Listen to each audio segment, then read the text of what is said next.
O telefone tocou, e a voz do outro lado desmoronou meu mundo em segundos. Vendi o apartamento da praia, mãe. Sou Helena, 68 anos, viúva e professora aposentada. Mal sabe ele que o diabo mora nos detalhes. Aquele telefonema de Ricardo, meu único filho, chegou numa terça-feira cinzenta, daquelas em que a garoa de São Paulo parece querer lavar a alma da cidade, mas só consegue deixar tudo mais úmido e melancólico. Eu estava na poltrona de veludo verde, a preferida de meu falecido marido, Armando, com uma xícara de chá de camomila nas mãos, tentando encontrar no livro de poesias a paz que o dia me negava. O som estridente do celular sobre a mesinha de centro foi um susto. O nome Ricardo, brilhando na tela, trouxe um misto de alegria e apreensão. Alegria, porque as ligações dele haviam se tornado raras. Apreensão, porque eu sabia que raramente vinham sem um pedido. Oi, meu filho, que surpresa boa. Aconteceu alguma coisa? Perguntei, ajeitando os óculos no rosto e tentando injetar um calor na voz que eu mesma não sentia. Oi, mãe, sempre direta, hein? Ele respondeu, e pude ouvir o som de trânsito ao fundo, uma buzina impaciente.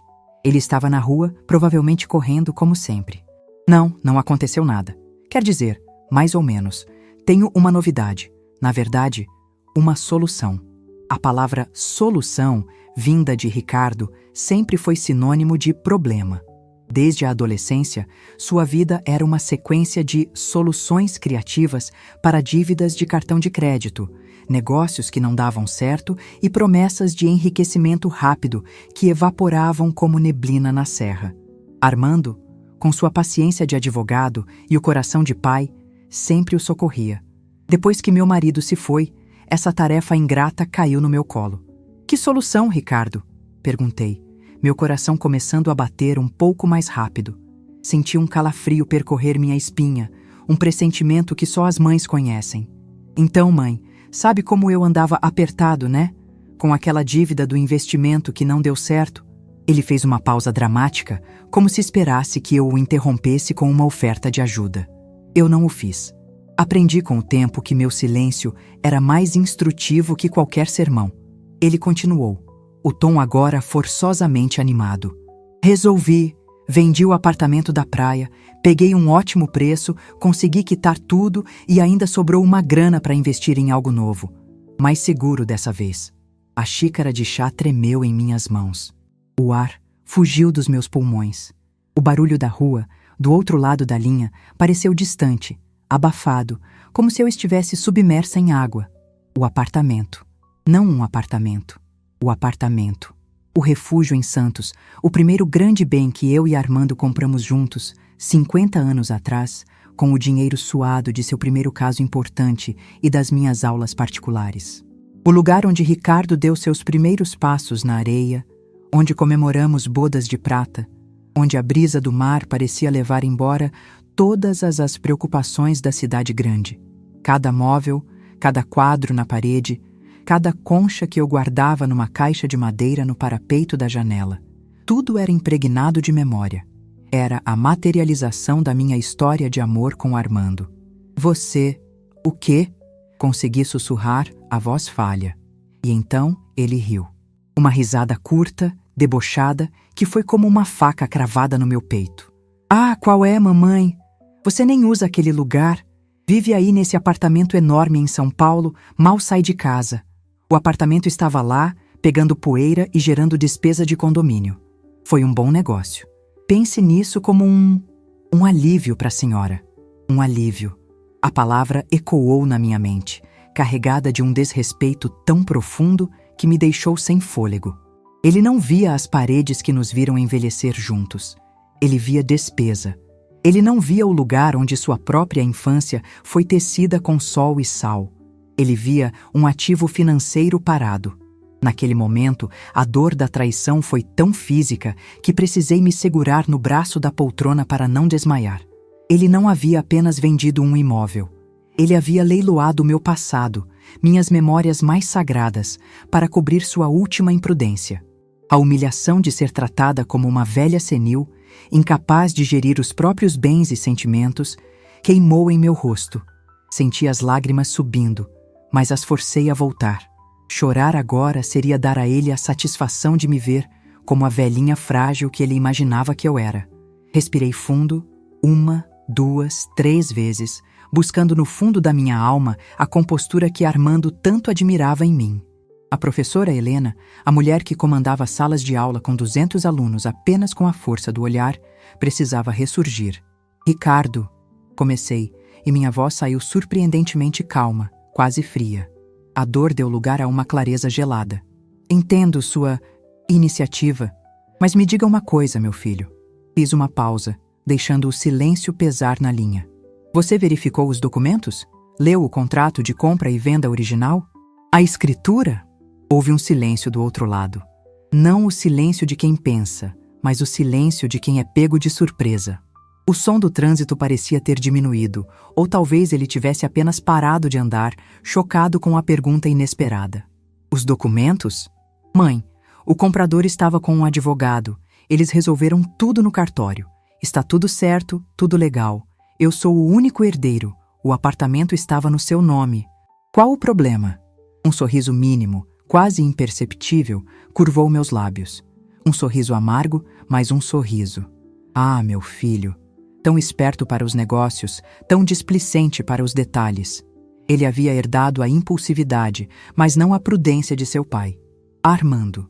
Meu Armando era um homem meticuloso, um advogado brilhante que enxergava brechas e proteções onde ninguém mais via. Ele sempre dizia: Helena, o diabo e a salvação se escondem nas cláusulas pequenas, naquelas que todos ignoram. Antes de falecer, passamos meses organizando cada papel, cada documento, cada propriedade. E ele fez questão de me explicar cada linha, cada parágrafo, me transformando em sua mais aplicada aluna. Naquele momento, a voz dele soou clara em minha mente, como se estivesse sentado ao meu lado, na sua poltrona. Não há problema nenhum, Ricardo. Pelo menos não para mim, respondi. E o tom da minha voz fez com que ele ficasse ainda mais quieto. Apenas faça o favor de buscar sua cópia do contrato que você assinou hoje. E depois, venha até aqui em casa. Traga os papéis. Temos muito o que conversar. Desliguei o telefone antes que ele pudesse responder. O silêncio do apartamento voltou a me envolver, mas agora não era melancólico. Era um silêncio carregado de eletricidade, de propósito. As lágrimas que eu segurei antes, agora eu não as queria mais. A dor ainda estava ali, uma brasa queimando no peito, mas sobre ela, uma camada de gelo começava a se formar. A determinação. Ricardo havia confundido minha discrição com fraqueza, meu silêncio com senilidade. Ele havia me subestimado pela última vez. Levantei-me da poltrona, não mais como uma viúva de 68 anos, mas como a guardiã do legado de Armando. Caminhei até o antigo escritório dele, que agora era meu, e abri a gaveta de mogno do arquivo. Minhas mãos não tremiam mais. Com a precisão de quem conhece o caminho de cor, meus dedos encontraram uma pasta de couro vermelha, gasta pelo tempo. Dentro dela, a escritura do apartamento de Santos. E nela, a cláusula que meu filho ignorou. Uma cláusula que mudaria tudo. Meu filho achou que tinha feito o negócio da sua vida, mas ele não fazia ideia de que acabara de iniciar a aula mais importante que teria. E a professora seria eu. O silêncio que se instalou no apartamento após a ligação de Ricardo não era vazio. Era denso, pesado, como o ar antes de uma tempestade. Helena permaneceu imóvel por um longo momento, a mão ainda pousada sobre o telefone mudo, o coração batendo num ritmo firme e calculado. A onda de choque inicial, a dor aguda da traição, havia passado, dando lugar a uma clareza cortante, uma lucidez que ela não sentia há anos. Era a mente da professora de história, acostumada a analisar eventos, causas e consequências, assumindo o controle total. Ela não era mais apenas a mãe de Ricardo. Ela era a viúva de Armando, e naquele momento sentiu a presença dele no escritório como se ele estivesse ali, a mão em seu ombro, guiando-a. Levantou-se e caminhou com passos firmes até o cômodo que era o santuário de seu marido. O cheiro de livros antigos, couro e um vestígio quase fantasmagórico do tabaco de cachimbo que ele fumava ao ler seus processos, a acolheu como um abraço. Nada havia mudado ali.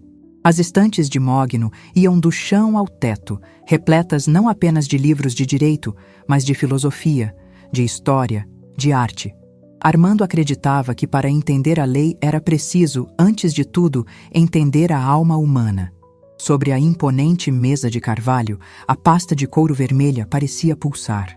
Helena sentou-se na cadeira de espaldar alto, que rangia suavemente, um som familiar e reconfortante. Abriu a pasta e seus olhos encontraram a caligrafia elegante de Armando nas anotações de margem. Ele não apenas guardava documentos, ele os estudava, os dissecava, os anotava para que ela, sua eterna aluna, pudesse compreender. Ali estava a escritura, as folhas amareladas pelo tempo, mas perfeitamente preservadas. E ali, na segunda página, grifada com a caneta tinteiro preta de Armando, estava a salvaguarda. Cláusula 7ª. Do usufruto vitalício e da inalienabilidade condicional. Ela leu as palavras, primeiro para si mesma, depois num sussurro, saboreando a genialidade de seu marido. O presente imóvel é gravado com cláusula de usufruto vitalício em favor de Helena de Almeida Sampaio. Fica estabelecido que qualquer ato de alienação, oneração ou promessa de venda do referido bem, realizado por terceiros sem o consentimento expresso, por escrito e com firma reconhecida em cartório da usufrutuária, será considerado nulo de pleno direito, não produzindo quaisquer efeitos legais. Na ocorrência de tal ato, a propriedade plena do imóvel será automaticamente revertida para a Fundação Armando Sampaio para o amparo jurídico, conforme testamento em anexo. Era uma obra-prima, uma fortaleza jurídica construída em poucas linhas. Armando não se contentou em apenas dar a ela o direito de usar o apartamento para o resto da vida. Ele tornou qualquer venda sem sua assinatura não apenas ilegal, mas um ato que efetivamente tirava o apartamento das mãos da família para sempre, doando-o à fundação que ele mesmo criara para ajudar estudantes de direito sem recursos. Ele não estava apenas protegendo Helena, estava protegendo o próprio legado de Ricardo. Ele conhecia o filho que tinham, o charme, a lábia, a eterna busca pelo caminho mais fácil. Uma lembrança vívida a transportou para mais de uma década atrás. Estavam os dois na varanda do apartamento em Santos, o sol se pondo no horizonte, pintando o céu de laranja e rosa. Armando lhe entregara os papéis. Por que isso, Armando? Parece tão drástico. É como se você não confiasse no nosso filho, ela havia dito, a preocupação em sua voz. Armando tirou o cachimbo da boca e olhou para o mar. Helena, minha querida, eu amo nosso filho mais do que a vida, mas o amor não pode ser cego para a inverdade. Ricardo tem um bom coração, mas tem buracos na alma onde o bom senso deveria estar. Ele persegue o dinheiro fácil, como um homem sedento persegue uma miragem no deserto. Essa cláusula não é uma corrente, é uma âncora. Um dia, ele pode ser tentado a vender este lugar por um punhado de nada. E nesse dia, essa âncora não vai prendê-lo. Vai impedir que o navio inteiro afunde. Vai proteger este santuário de memórias dele mesmo. E talvez, só talvez, ensine a ele que algumas coisas na vida não têm preço. Naquele momento, no silêncio do escritório, as palavras de Armando soaram proféticas. As lágrimas que ela segurara durante o telefonema finalmente vieram, mas não eram de dor ou de humilhação. Eram de uma saudade avassaladora e de uma gratidão infinita. Armando a havia protegido mesmo depois de partir. Ele havia lhe deixado a arma e o manual de instruções. O poder não estava apenas na cláusula, mas no conhecimento que ele fizera questão de lhe transmitir. Helena se olhou no vidro de um porta-retratos sobre a mesa que emoldurava uma foto dos dois, jovens e sorridentes, na praia em frente ao apartamento. Viu a mulher que o espelho lhe mostrava todos os dias, os cabelos brancos, as rugas que mapeavam seus 68 anos, a suavidade que a viuvez lhe impusera. Por fora, era a imagem que Ricardo tinha dela, a mamãe, uma figura de afeto e nostalgia, alguém a ser poupada das complexidades do mundo. Nos últimos anos, ela mesma havia se permitido encolher para caber nesse papel. Cansada das discussões, das preocupações, ela havia recuado. administrando sua viuvez com discrição e silêncio. Criou-se uma barreira invisível entre a percepção que tinham dela e a realidade de quem ela era. Por trás da aparência frágil, a mente da historiadora, da mulher que devorava livros e analisava o mundo com um olhar crítico, nunca havia adormecido. Estava apenas esperando um motivo para despertar. A juventude vê as rugas como um mapa da fragilidade, pensou ela, traçando as linhas ao redor de seus próprios olhos. Eles não entendem que cada linha foi cavada por uma lição aprendida. Cada sulco foi irrigado por uma lágrima ou um sorriso. Eles leem a capa do livro, julgam-no velho e empoeirado, mas nós que vivemos a história conhecemos o poder contido em cada página. Ricardo havia lido apenas a capa. Hoje, ele começaria a ser alfabetizado no conteúdo. O plano começou a se formar, não como uma avalanche de vingança, mas como a montagem precisa de um mecanismo de relógio. Cada peça se encaixando no lugar certo. A vingança era um prato que se come frio, dizia o ditado. Mas Helena não queria vingança. Ela queria algo muito mais profundo e duradouro. Reeducação. Ela precisava que Ricardo entendesse não apenas o que ele fez, mas por que o que ele fez era tão devastadoramente errado. Ele não aprenderia isso com gritos ou acusações. Ele aprenderia sendo confrontado com a consequência nua e crua de seus atos, despido de qualquer possibilidade de se vitimizar. A campainha tocou, pontual. Helena fechou a pasta vermelha, deixou-a sobre a mesa de centro da sala e foi atender. Ricardo estava parado no corredor, a arrogância da manhã substituída por uma ansiedade mal disfarçada. Ele segurava uma pasta de plástico fina, de onde tirou algumas folhas de papel sulfite. Eram cópias do contrato que ele assinara. Mãe, eu trouxe os papéis, mas é sério, não tem nada demais aí. O advogado do comprador disse que era um procedimento padrão. O que está acontecendo? A senhora está me assustando, disse ele, tentando soar no controle. Mas sua voz tinha um tom agudo de incerteza. Não se assuste, Ricardo. Apenas sente-se, disse Helena, com uma calma que o desarmou completamente. Ela apontou para o sofá em frente à poltrona, onde ela sempre se sentava. Preparei um chá. Acho que vamos precisar. Ele se sentou, desconfortável, colocando os papéis sobre a mesa de centro, ao lado da pasta de couro vermelha. O contraste entre os dois objetos era gritante. A pasta dele, moderna, frágil e superficial. A dela, antiga, robusta e cheia de significado. Helena serviu o chá em silêncio, o tinir da porcelana sendo o único som no ambiente. Entregou uma xícara a ele e sentou-se pegando a sua. O ritual, tão doméstico e familiar, criou uma tensão quase insuportável para Ricardo. Então, ele finalmente perguntou, incapaz de suportar o silêncio. Helena pousou a xícara no pires. Primeiro quero que você me conte como foi. Não os detalhes técnicos. Quero que me conte como se sentiu vendendo a casa onde você aprendeu a andar. Ricardo foi pego de surpresa. Mãe, que drama! Eu já disse, foi um bom negócio. O lugar estava parado. Não foi o que perguntei. Ela o interrompeu, a voz suave, mas com um fio de aço. Perguntei como você se sentiu. Quando você assinou aquele papel, quando pegou o dinheiro, em algum momento você pensou em seu pai? Em nós? Ele desviou o olhar, visivelmente desconfortável. Eu pensei em resolver meus problemas, mãe. Pensei em sair do buraco. A senhora não tem ideia da pressão que eu estava sofrendo. Eu imagino, disse ela. Agora olhe os seus papéis. Você os leu antes de assinar? Eu passei os olhos. O advogado me explicou o principal. Ele disse defensivo. O advogado do comprador. Helena pontuou, deixando a frase pairar no ar. Ele estava trabalhando para o cliente dele, Ricardo, não para você. Abra na página 3, por favor. Cláusula 5.4, sobre as certidões negativas de ônus e ações. Ele folheou o documento, a mão um pouco trêmula. Diz que eu declaro que o imóvel está livre e desembaraçado. Exato, disse Helena. Agora abra a minha pasta. Com relutância, ele abriu a pasta de couro vermelha.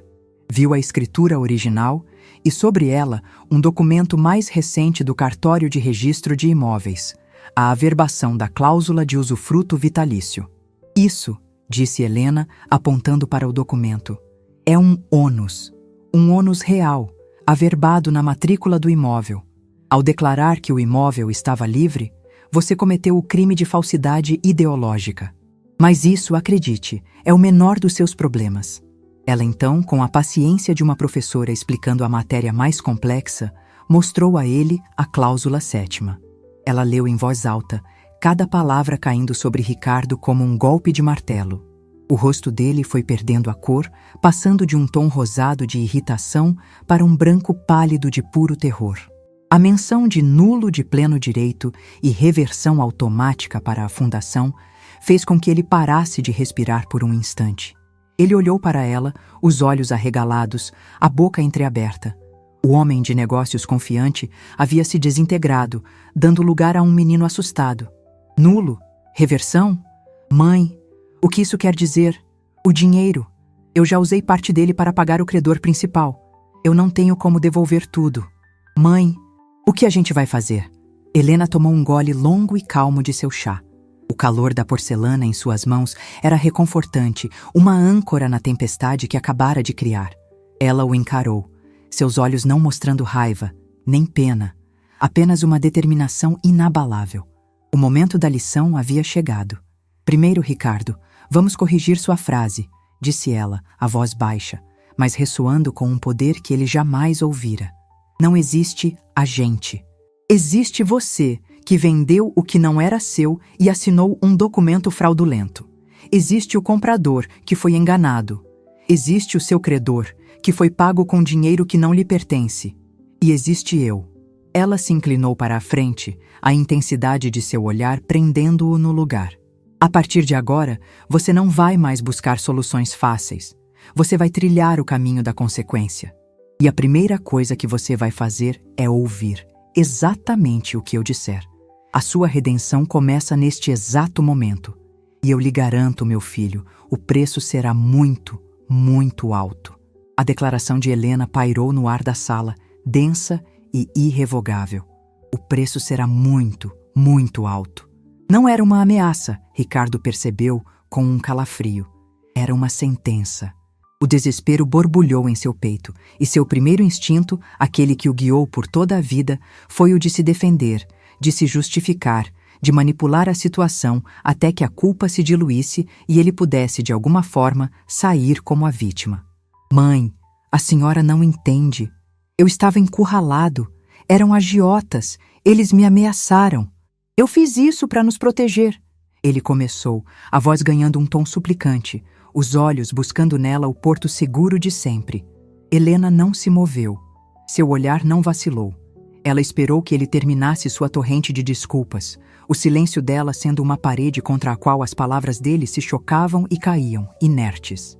Quando ele finalmente se calou, sem fôlego, ela fez um gesto em direção a uma pequena escrivaninha no canto da sala. Pegue o bloco de papel e a caneta, ela ordenou, a voz tranquila. Ricardo franziu a testa, confuso. Papel? Para quê? Você vai escrever, disse Helena. Não para mim, para você mesmo. Quero que escreva cada detalhe, o nome de cada credor, o valor exato de cada dívida, a origem de cada uma delas. E então, quero que escreva, com as suas palavras, por que você achou que tinha o direito de vender algo que não era seu. Quero que descreva o telefonema que me deu, a sua risada. Não omita nada. Considere isso o seu inventário. Não de bens, Ricardo. O inventário do seu caráter. Aquele foi o seu primeiro movimento estratégico. Não foi um ataque legal. Não foi um grito. Foi um golpe psicológico, preciso e devastador. Ela estava lhe negando a chance de usar a fala, seu instrumento mais afiado de manipulação. Ela o estava forçando ao silêncio e à introspecção, a confrontar a feiura de seus atos na solidão de uma folha de papel em branco. Ricardo quis protestar, dizer que aquilo era ridículo, humilhante, mas ao olhar para o rosto da mãe, viu uma determinação que nunca conhecera. A mamãe havia deixado o recinto. Em seu lugar estava uma juíza. Derrotado, ele se levantou, pegou o material e sentou-se à mesa, a caneta tremendo em sua mão. O único som na vasta sala de estar, pelos 40 minutos seguintes, foi o arrastar hesitante da esferográfica no papel, um som que parecia o de uma alma sendo raspada. Enquanto ele escrevia, Helena agia. Pegou o próprio celular e, com a agilidade de quem sabe exatamente o que procura, encontrou um contato em sua agenda. Doutora Isabela Neves. Isabela fora uma jovem advogada iniciante no escritório de Armando, uma protegida dele, que hoje era sócia de uma das maiores bancas de advocacia do país. Era conhecida por sua inteligência afiada e uma postura implacável nos tribunais. Doutora Helena, que surpresa e que honra! Aconteceu alguma coisa? A voz de Isabela soou do outro lado, profissional, mas com uma nota de genuíno afeto. Isabela, querida, desculpe ligar sem aviso. Preciso de seus serviços. Não para me representar, mas para agir como uma notificante oficial, disse Helena, e em poucas e precisas frases resumiu a situação. A venda ilegal, a cláusula de Armando, a fraude cometida. Houve um breve silêncio do outro lado, seguido por uma risada baixa e cheia de admiração. Meu Deus, Armando Sampaio, é claro que ele faria algo assim. Ele não escrevia contratos, doutora. Helena, ele construía fortalezas jurídicas com fosso e muralhas. O homem era um gênio. E o filho de vocês caiu na armadilha que o próprio pai criou para salvá-lo. É quase poético. Quais são as suas instruções? Quero que redija uma notificação extrajudicial para o comprador, cujo nome e contato lhe enviarei em instantes. Informe-o de que a venda é nula de pleno direito, citando a cláusula de usufruto e a matrícula do imóvel. Deixe claro que o valor pago a Ricardo foi recebido de forma indevida, fruto de um ato ilícito. Solicite uma reunião urgente entre você, ele e o advogado dele. Não ameace, Isabela. Apenas informe. A lei está do nosso lado. Não precisamos de agressividade. Instruiu Helena, a mente funcionando com a clareza de um general planejando uma batalha. Entendido. E quanto a Ricardo? Perguntou Isabela. Ricardo. Helena olhou para o filho, curvado sobre a mesa, escrevendo. Ricardo, por enquanto, está em um processo de reeducação. Eu cuido dele. Apenas o mantenha fora de qualquer comunicação oficial por enquanto. Ao desligar, sentiu uma onda de poder. Não era a adrenalina da vingança, mas a satisfação serena de quem move as peças certas no tabuleiro. Ricardo finalmente pousou a caneta. Tinha o rosto manchado de lágrimas silenciosas. Ele havia sido forçado a encarar o monstro que ele mesmo criara. Terminei, disse ele, a voz rouca. Helena pegou as folhas sem lê-las e as dobrou, colocando-as dentro da pasta vermelha. Este é o documento 0, a fundação da sua nova vida. Agora, o segundo passo. Ela se sentou em frente a ele. Ligue para o comprador. O pânico voltou aos olhos de Ricardo. Ligar? O que eu vou dizer? Que eu o enganei? Que a venda não vale nada? Ele vai me processar, mãe. Ele vai me matar. Você não vai dizer nada disso. Helena o tranquilizou com uma frieza que o gelou ainda mais. Você vai seguir um roteiro. Pegue o seu telefone. Coloque no viva voz. Tremendo, Ricardo obedeceu. Encontrou o número do comprador, um empresário chamado Flávio, e ligou. O telefone tocou 2 vezes. Alô? Ricardo? E aí, já comemorando? A voz do outro lado soou jovial, satisfeita. Ricardo olhou para a mãe. Ela assentiu, indicando que ele deveria começar. Flávio, boa tarde. Escuta, eu preciso te informar uma coisa. Ele começou, a voz tensa. Houve uma complicação imprevista com a documentação do imóvel. A jovialidade na voz de Flávio desapareceu instantaneamente. Complicação? Que tipo de complicação? Fechamos tudo hoje, Ricardo. O dinheiro já foi transferido. Já estou até com as chaves. Helena gesticulou para que ele continuasse com o roteiro. É referente a uma cláusula de usufruto vitalício que não foi devidamente considerada. Um representante jurídico da minha mãe entrará em contato com você e seu advogado nas próximas 24 horas para agendar uma reunião e discutir uma resolução. É de extrema importância que você suspenda qualquer ação, plano ou despesa relacionada ao apartamento até esta reunião. Não mexa em nada. Houve um silêncio chocado do outro lado. Ricardo podia ouvir a respiração pesada de Flávio. A confusão do antagonista era palpável.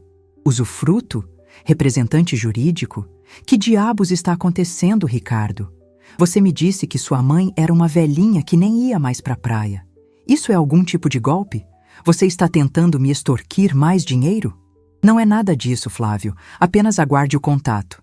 Eu não posso falar mais nada. Sinto muito, disse Ricardo, e sob o olhar imperativo da mãe, desligou o telefone. Ele estava pálido como cera.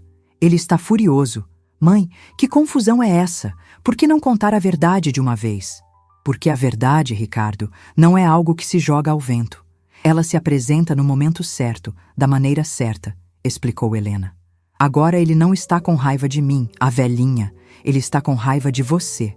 Ele está confuso, inseguro, e pessoas inseguras cometem erros. Nós, não.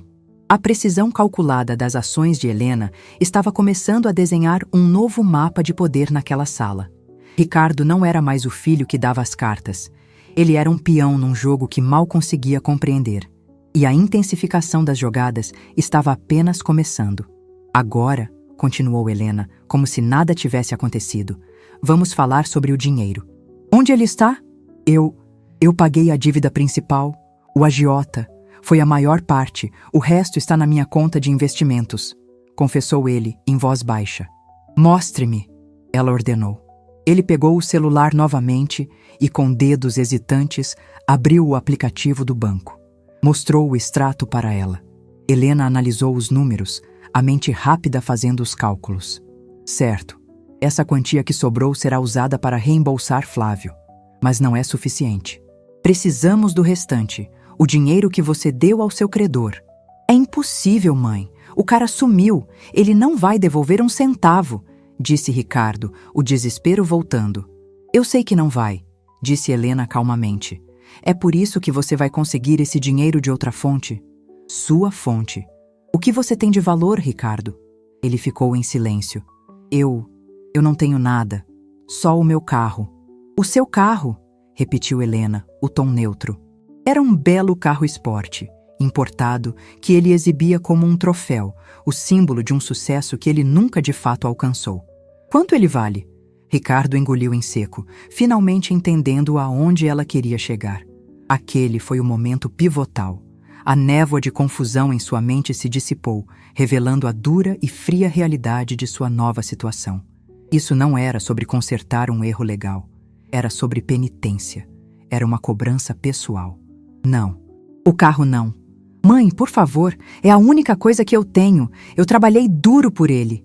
Ele implorou, o tom voltando a ser o do menino mimado. Foi então que Helena realizou seu mais poderoso confronto indireto. Ela não levantou a voz. Ela não o acusou. Apenas pegou a confissão que ele havia escrito, ainda dobrada, e a colocou sobre a mesa, entre eles. Você não trabalhou duro por aquele carro, Ricardo. Você o comprou com o dinheiro de um empréstimo que nunca pagou, o que gerou a dívida que o levou a roubar o patrimônio da sua família. Aquele carro não é um símbolo do seu sucesso. É um monumento às suas falhas, disse ela, a voz cortante como vidro. Aquele apartamento em Santos, aquele sim foi fruto de trabalho duro, do meu e do seu pai, e você o tratou como lixo. Agora você tem uma escolha. Ela se inclinou, o olhar fixo no dele. Você pode vender esse monumento às suas falhas e começar a pagar sua dívida, não apenas a financeira, mas a moral. Ou pode se agarrar a ele. E se escolher o carro, então esta confissão. Ela tocou levemente o papel com o dedo. Deixa de ser um exercício de autoconhecimento e se torna uma prova. Uma prova que eu não hesitarei em usar para me proteger de um criminoso que, infelizmente, se parece com meu filho. A escolha é sua, Ricardo. O seu carro, ou a sua única chance de recomeçar. O ar na sala ficou rarefeito. Ricardo olhava do papel para o rosto da mãe, e pela primeira vez na vida, se viu completamente sem saída. Não havia argumento, não havia brecha, não havia coração mole para apelar. Havia apenas a consequência, nua e crua, personificada na mulher serena sentada à sua frente. A mamãe estava morta. Em seu lugar, nascera Helena, a estrategista. Com as mãos trêmulas e o rosto banhado por uma nova onda de lágrimas.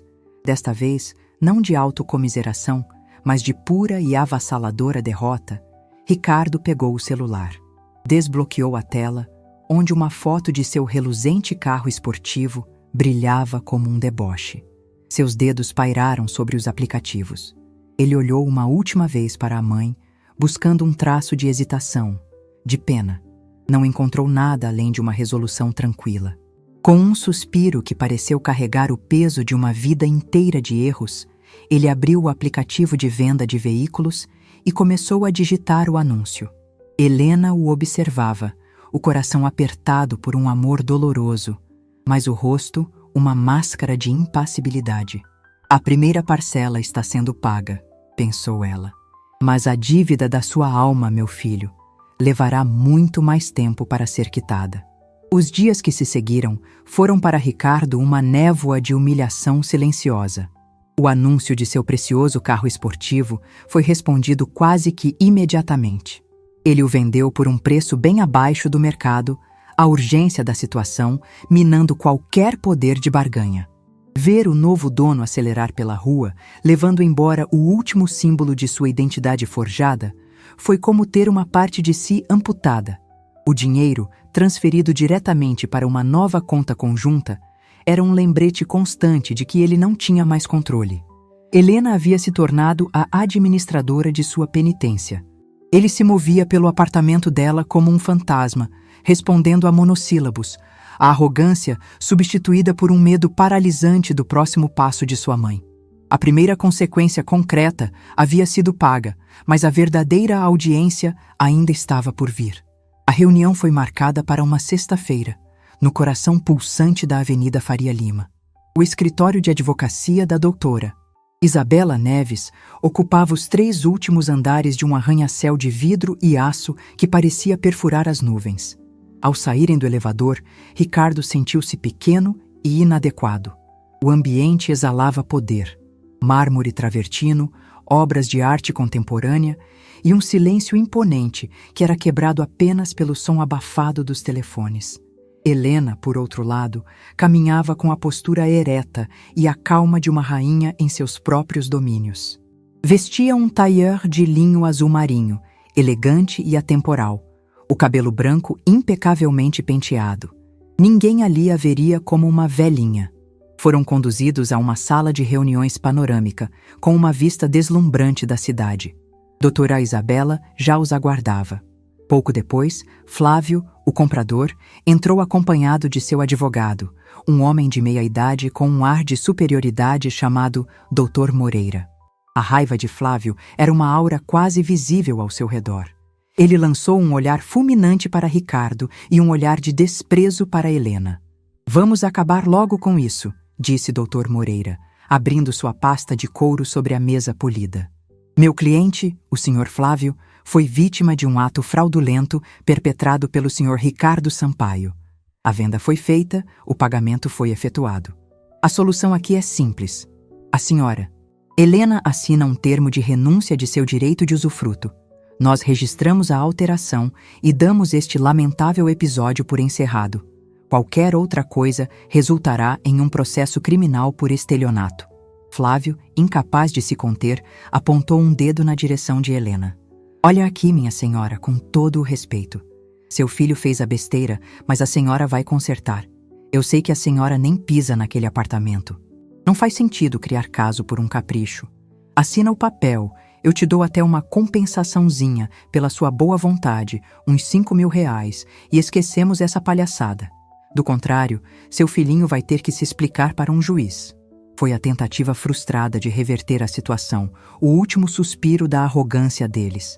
Eles ainda viam Helena como uma peça secundária, um obstáculo a ser contornado com uma mistura de ameaça e condescendência. Ricardo encolheu-se na cadeira, esperando a explosão de sua mãe. Mas ela não veio. Helena, que até então permanecera em silêncio, apenas observando, ajeitou os óculos e pigarreou suavemente.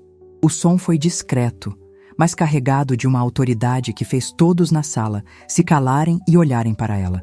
A professora estava assumindo a cátedra. "Dr. Moreira, Sr. Flávio, agradeço a exposição de suas perspectivas", começou ela, a voz calma e perfeitamente modulada, sem um pingo de emoção. "No entanto, os senhores operam sob uma série de premissas fundamentalmente equivocadas. A primeira é que existe uma besteira a ser consertada. Não há. O contrato de compra e venda assinado pelos senhores é, em sua essência, uma peça de ficção. Ele é nulo de pleno direito, o que significa que ele nunca existiu legalmente. Não se conserta o que não existe. Dr. Moreira abriu a boca para protestar, mas Helena ergueu uma mão, um gesto sutil que o silenciou. A segunda premissa equivocada, continuou ela, o olhar passando de um para o outro, é a de que meu filho e eu somos uma entidade única neste assunto. De fato, Ricardo cometeu um ato ilícito grave, pelo qual ele está começando a responder, mas sob os meus termos. Suas ameaças de processo são redundantes. A justiça já está sendo aplicada. Ricardo sentiu um arrepio. A frieza com que ela o expôs na frente de todos foi mais uma camada de sua humilhação. Mas o erro mais grave de sua análise, senhores, disse Helena, inclinando-se levemente para a frente, é acreditar que o destino deste apartamento ainda está em minhas mãos. Que uma simples assinatura minha poderia resolver a questão. Ela fez uma pausa dramática, deixando a tensão se acumular na sala. Então, virou-se para a doutora Isabela. Isabela, por favor. Doutora Isabela, que assistia a tudo com um sorriso quase imperceptível, abriu uma pasta sobre a mesa, não a vermelha de Helena, mas uma nova, com o timbre do escritório. De dentro, ela tirou uma cópia autenticada da escritura e o testamento de Armando Sampaio. Senhores, disse Isabela, assumindo o tom profissional, gostaria de chamar sua atenção novamente para a cláusula 7ª. Ela não apenas estipula a nulidade da venda, mas também impõe uma penalidade. Peço que leiam a parte final.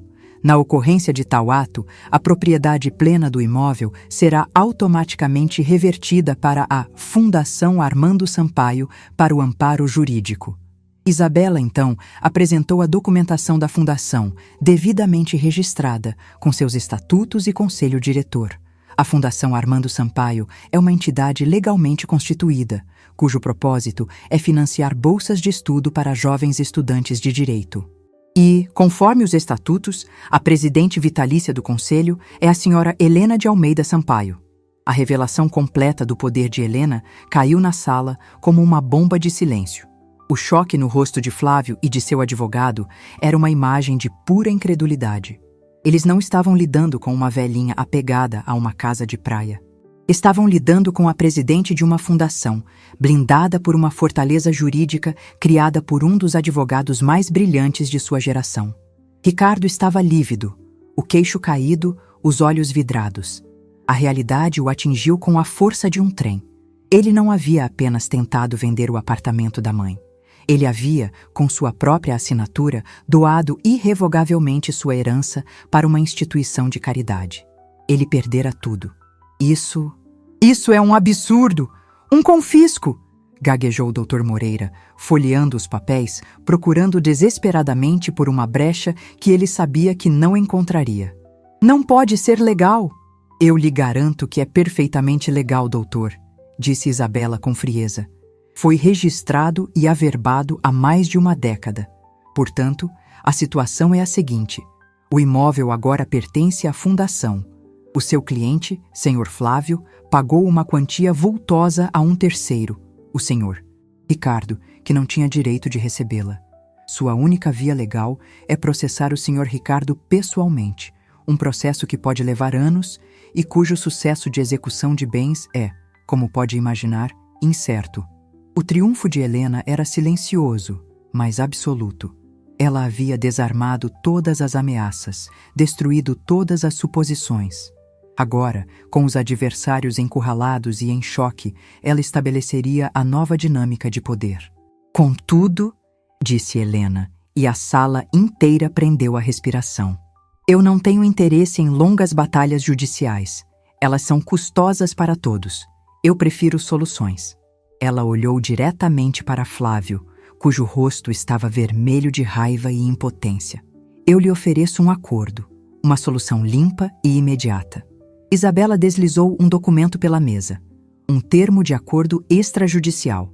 Os termos são os seguintes, explicou Helena. Primeiro, a fundação, como gesto de boa-fé para com uma vítima do ato irresponsável de meu filho, irá lhe restituir integralmente, em até 48 horas, cada centavo que você pagou. Ela fez um gesto para Ricardo, que, como um autômato, empurrou para o centro da mesa o extrato da conta com o dinheiro da venda de seu carro. Parte do valor já está aqui. O restante será complementado pela própria fundação. Segundo, continuou ela, o senhor assina este termo, reconhecendo a nulidade da transação e abdicando de qualquer ação legal futura contra mim, meu filho ou a fundação. Encerramos o assunto hoje. Flávio e seu advogado se entreolharam. Receber o dinheiro de volta, na íntegra e imediatamente, era muito mais do que poderiam esperar de um processo judicial. Mas a humilhação ainda ardia. E terceiro, acrescentou Helena, e este foi seu golpe de mestre, a demonstração final de seu poder e controle. Eu entendo que o senhor provavelmente fez planos para o verão. Como presidente da fundação, eu tenho a prerrogativa de alugar os ativos da instituição. Eu lhe ofereço um contrato de aluguel de temporada para o apartamento de Santos por 3 meses, pelo valor simbólico de R$1, para que o senhor não perca suas férias por causa de toda essa confusão. O silêncio que se seguiu foi profundo. A oferta era, ao mesmo tempo, uma humilhação e uma tábua de salvação irrecusável. Helena não estava apenas devolvendo o dinheiro. Ela estava lhe oferecendo exatamente o que ele queria desde o início, o uso do apartamento, mas agora, inequivocamente, sob os termos dela. Ele não seria o proprietário, mas um inquilino temporário, um beneficiário de sua magnanimidade controlada. Derrotado, Dr. Moreira suspirou. Senhor Flávio, aconselho que aceite o acordo. Flávio cerrou os punhos, mas assentiu, o rosto uma máscara de fúria contida. Ele havia entrado naquela sala para esmagar uma velhinha e saía tendo sua própria derrota financiada por ela. Enquanto Isabela acompanhava Flávio e seu advogado a uma sala adjacente para assinar os papéis, Helena e Ricardo ficaram sozinhos, a paisagem de São Paulo se estendendo lá fora, indiferente ao drama que acabara de se desenrolar. O silêncio entre mãe e filho era um abismo. Finalmente, Ricardo conseguiu falar, a voz um fio trêmulo de descrença. Mãe, o apartamento, ele foi mesmo para a fundação? De verdade? Eu perdi tudo? Helena virou-se para ele. O olhar não era de triunfo, nem de raiva. Era o olhar de uma avaliadora, pesado e profundo. O olhar de quem media o homem à sua frente e se perguntava se ainda havia algo a ser salvo. Você perdeu o privilégio de tratar o legado da sua família como um caixa eletrônico, Ricardo, disse ela, a voz baixa, mas cada palavra pesando 1 tonelada. O apartamento está exatamente onde o seu pai e eu sempre quisemos que ele estivesse. Amado, valorizado e, acima de tudo, protegido. Se você um dia fará parte do futuro dele novamente, isso não é um direito. É algo que você terá que merecer, a começar por hoje. 6 meses se passaram. O verão chegou com seu calor úmido e dias longos, mas para a família Sampaio, a estação representava muito mais do que uma mudança no clima. Era o marco zero de uma nova realidade, forjada no fogo da traição e solidificada pela redescoberta do poder. Helena já não era a mesma mulher que, numa tarde cinzenta, atendera a um telefonema que quase a destruiu. A viuvez, que antes era um véu de reclusão, transformou-se em um manto de autoridade. A nova rotina de Helena começava cedo. 3 vezes por semana, ela trocava a poltrona de veludo verde por uma cadeira de escritório em uma pequena sala comercial que alugara no centro da cidade. Na porta de vidro fosco, uma placa discreta anunciava: Fundação Armando Sampaio, Presidência. Ali, ela não era a mamãe ou a dona Helena. Era a doutora Helena, a presidente do conselho. O apartamento de Santos, agora um ativo da fundação, estava alugado, gerando uma renda modesta, mas constante. Aquele dinheiro, somado aos recursos deixados por Armando, não era mais um patrimônio adormecido. Era capital de trabalho, o combustível para transformar vidas. Helena passava as manhãs analisando aplicações de bolsas de estudo, contatando reitores de universidades e, para sua própria surpresa, se descobrindo uma negociadora formidável. A mente analítica da historiadora era perfeita para gerir o legado de seu marido. Ricardo, por sua vez, vivia a mais drástica das transformações. Despojado de seu carro, de seu status artificial e do acesso ilimitado ao banco da mamãe, ele foi forçado a encarar o mundo real pela primeira vez aos 40 anos de idade. Morava em um apartamento alugado e simples na aclimação.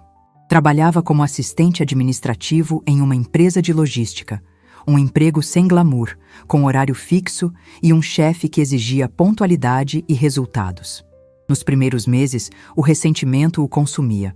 A cada ônibus que pegava, a cada marmita que esquentava no micro-ondas do escritório, ele amaldiçoava a dureza da mãe. Mas o tempo e a rotina têm um poder curativo e instrutivo.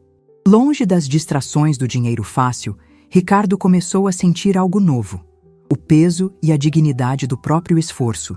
O salário, embora menor do que ele estava acostumado a esbanjar em um fim de semana, era dele, conquistado. A lição que Helena lhe impôs não foi apenas financeira, foi existencial.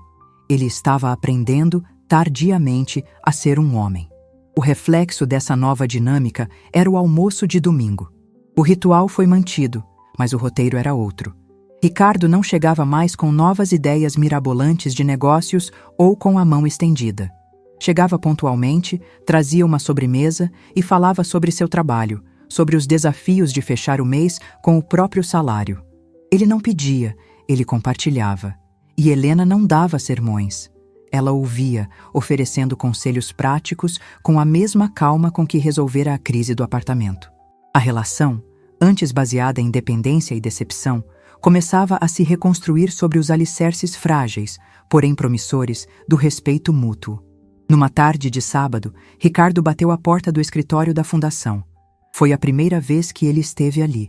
Helena o recebeu, surpresa. Ele olhou ao redor, para a sala organizada, para a estante com os livros de direito de seu pai e, principalmente, para um mural de cortiça na parede.